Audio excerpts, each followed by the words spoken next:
Pakabit sa palo na aking pasabog na di narayo pa timpala ko naging ganado na di nama ko na bilang tao ay limitado. Kaya pinagarbo at ginawa ko ay chinaga ko na pinapaluwang di na masakop na ilang manunulat hanggang sa mga idol ay mapatapik ko na. Di mo to ma-measure ito yaral na wala sa lecture.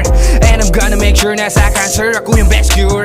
Di lang puro shout balibag rimang all around kalidad tugito sa underground tila ba Yamashita treasure. Alam ko na kung ba't may pambura ang lapis. Salamat luni may mga aral na napupulot sa lapag. Sabi ni Ron Haley sinadya ko na ibagsak sa 7 nang mapatunayan. Nang sa ganun pagbalik ay may dala ng garit si kamatayan. Estilo na ginamit makabago na tunog. Kaso lyrical sa letra ko ang nakapaluho. Ito'y sasabay sa lumat makabagong kalabo. Ako yung halimaw na nagising sa alon ni Ron. What's up?